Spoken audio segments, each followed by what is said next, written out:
Yeah, I hear you. Don't start projects until you finish other things.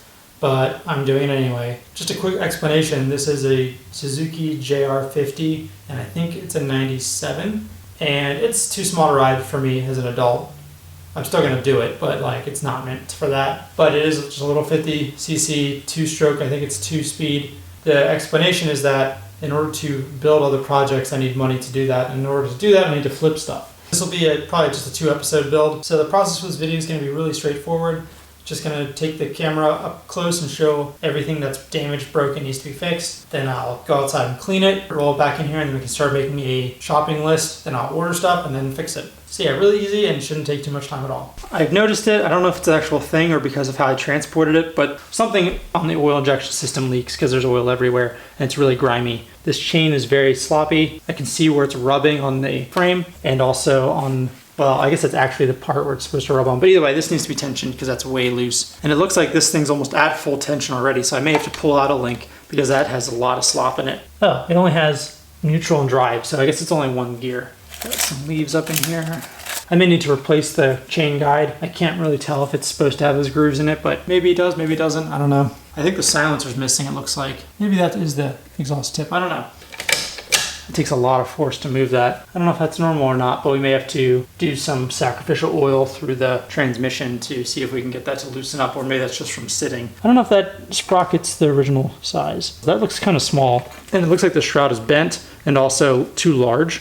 So I feel like someone stepped down the gear ratio to make it faster. One thing I did notice when I was going to buy it, the throttle cable's broken and it's been taped in place. That's not good.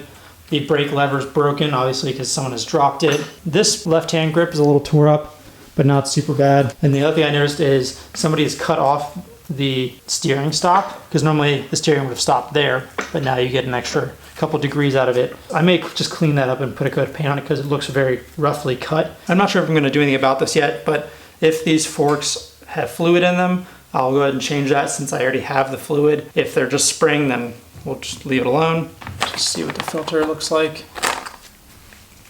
There's not much filter left. All dry rotted. I already checked it when I went to go buy it, but it does have compression. Let's see if I can do it without knocking it off the stand. So we're good there. I think I'm gonna go ahead and delete the oil injection system as well, just because I don't like them. And in my opinion, if this is gonna be owned by a kid, they're not gonna check it and they'll blow it up. I have no issue with deleting it entirely. I can't tell if it's clean or not, but there is oil in there. And I also don't know if it's at the right level because this bike doesn't seem to have any way to check that. The rear brake doesn't work at all. Depressing the brake kind of works, but if you can see here, the linkage is only partially on the stud it sits on. I just noticed there are a couple spokes missing. There's 2 missing right here. There's another missing right there, another missing right there, another missing right there. We're missing, what, 6 of them? 5 of them? So I'll have to take this wheel off, take the tire off, and put some new spokes in there because that's not safe to ride. Okay, so I got it stripped down partially, just enough so I can see what I'm working with. So I used a little vacuum pump and I sucked out a majority of the oil out of the oil tank and also what was left of the really varnished fuel out of the tank. Now we're just going to delete the pump entirely, so all it is a little oil tank that goes to a little pump here, and then I guess it injects it directly. I'm not sure how I'm going to do it, but you can follow along to figure out how to do it as well. The other thing that's kind of weird, I'm not sure if this is right, but this Kickstarter is like super long, so I don't know if that's a thing for kids to give them more leverage to start it or what, but that's kind of weird. I may have to look up and see if that's an original thing or not. But for now, just going to pull this plate off here, which is just 2 Phillips and I think an 8mm. And we're going to pull that off, and I think this plate is threaded. If it's not, I'll make it threaded. And we're going to remove the drive that's in there and then put a bolt through this plate and then just reseal it. There we go.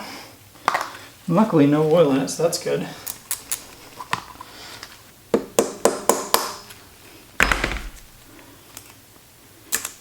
Okay.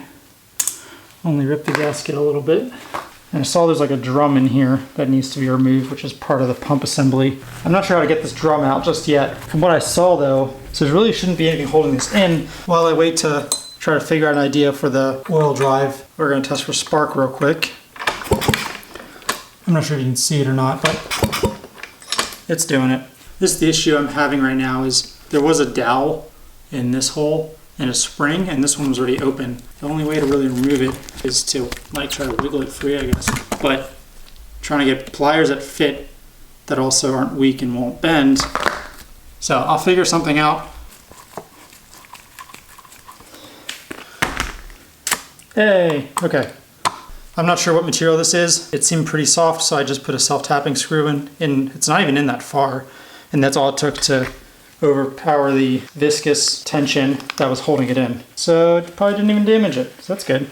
I found a bolt to fit into the original threads in the cap here. I want to say it's M5 by 0.8. It had this banjo fitting which had a crush washer top and bottom, so I just reused one of those and tightened it down. The drive for the pump is still there, which I'm not going to bother removing because that's too much work. Right now it's not going to do anything. So next step is I'm going to put some Marvel in the oil. Once that's in, then I can mess with the carb a little bit. I'm probably just going to pull the drain on the carb to see if anything comes out, because what was in the tank was brown watery varnish.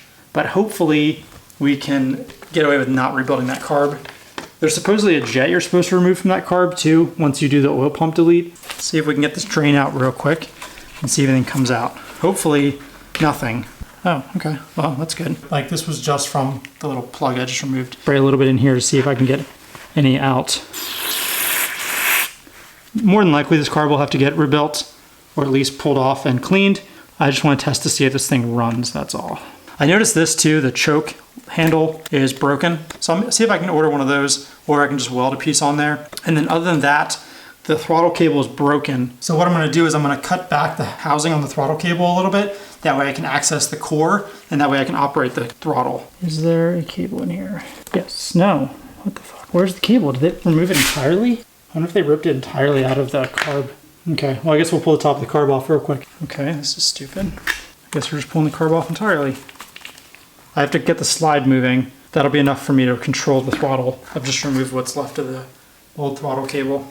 I guess since we're here, we'll just pull the bowl off and see what's going on with that too. I don't want to deal with this, but we have to, so. Thankfully, the heads of these bolts aren't too messed up, and also they aren't over tightened, which tells me if someone's been in here before, they haven't been a monkey about it and made it a pain for me. Seeing how the slide is stuck, it's probably a safe bet that the whole inside of this is all varnishy and disgusting. Not terrible, actually.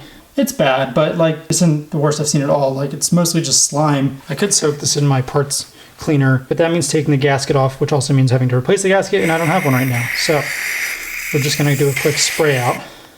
Hope it works, and if it doesn't, I'll buy more parts to do a rebuild. Supposedly this jet here is the one you're supposed to remove to accommodate for not having an oil pump, which I'm going to remove. But I may put it back because I only found one person that said to remove this, and I don't know how credible they were. So I just need to get the slide moving. There we go. Okay, very, very sticky, but it's out. So let's clean it real quick and should be good to reassemble.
Trying. Well, it ran, and aside from the barking competition and the annoying children, I was actually able to like listen to it, and it sounds healthy, so that's good. The carb obviously needs to be rebuilt. Since I was hoping to ride it today, I put air in the tires, found out the rear one leaks, so the tube is probably shot in that. I need to order an actual carb rebuild kit, this choke thing doesn't work at all. And I think the petcock on the fuel tank is clogged up with varnish because even when it's on, it wasn't getting fuel. So I had to give it fuel separately. So I'm just gonna change the fluid real quick because it did mix it up a bit and it did run for a little while. So I'm satisfied that that's enough to mix up the crap that's in there. In case you're wondering, the drain plug is a 14 mil.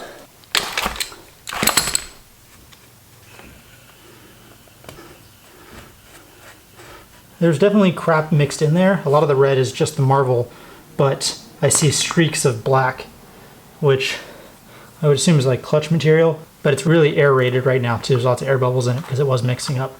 So that's all good.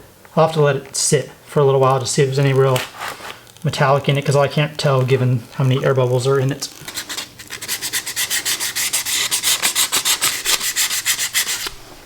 Good enough. Now that I've occupied my time while this was draining, I can tighten that back up. And then I'll go ahead and put more fluid in. It's going to be obviously sacrificial like I just said. And according to the case side cover, it says 450 milliliters, which should be about half a quart-ish. So we use 1040 motorcycle oil that's rated for wet clutches because I assume this has that. Let's try and not make a mess this time. There we go.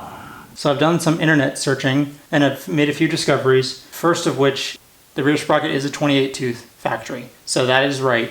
I guess the chain just stretched or someone put a different chain on and it was too long. That's all good. The muffler is missing. There just isn't one. And it wasn't very loud if you heard in the video, so I'm not super worried about finding another one. The front forks do not have any sort of fluid in them. They are just greased springs. The Kickstarter is supposed to be as long as it is. So that's all good. Before I order parts, I just need to figure out if I can fix the rear brake or if I need to order parts. So I'm gonna take all this apart real quick. And what I'll probably do is take this rim off because the tube is bad, and then I'll take it to a motorcycle shop to have the spokes put in and have it adjusted to be true. This chain is also super crusty. I'm gonna try to clean it to see if I can salvage it, but if not, I have more chain. I priced out everything that it needs. So far we're looking at like 100 and something in parts.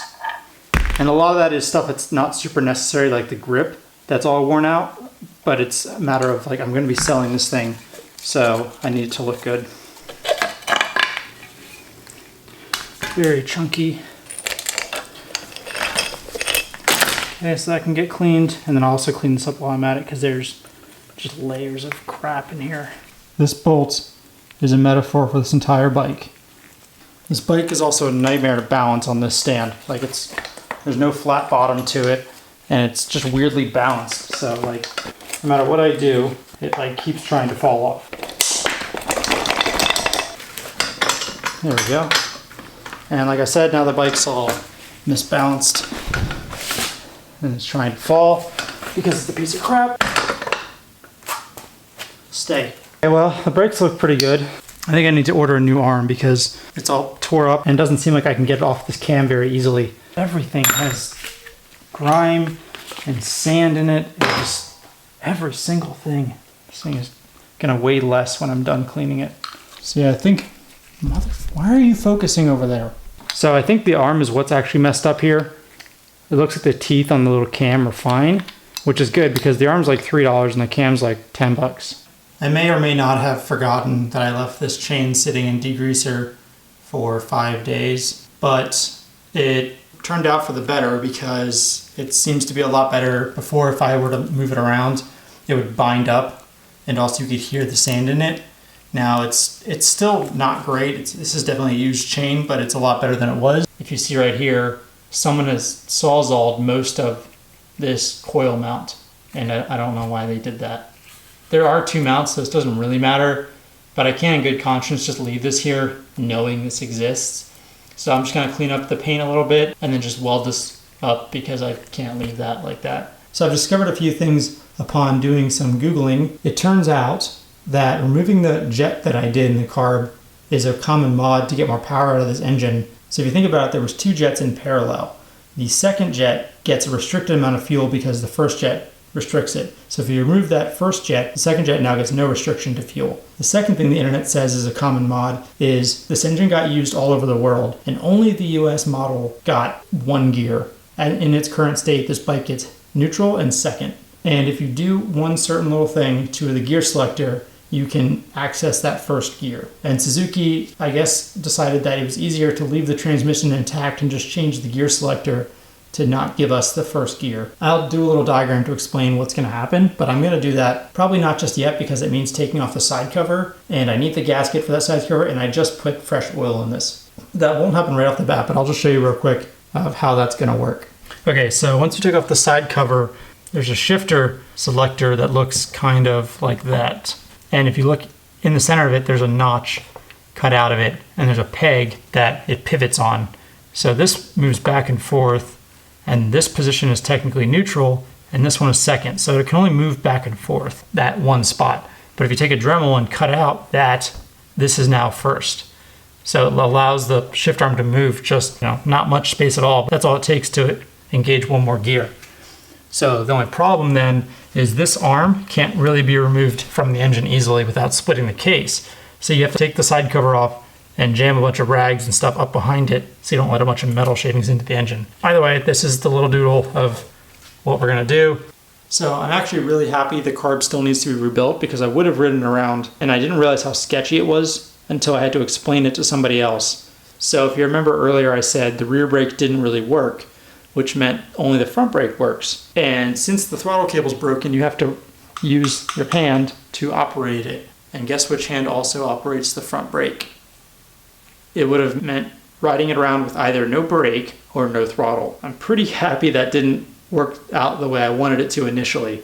Okay, so that'll be it for this episode. I'm just waiting for parts at this point and also waiting to get the rear wheel back. So I'm out of things to do aside from being able to clean it, which I've already done. Next episode that I post will be the second part of this, which is only going to be 2 parts. And the second episode will just be slapping on all the parts, testing it, making a small adjustments, and then writing it. So yeah, with all that being said, thanks for watching and stay tuned.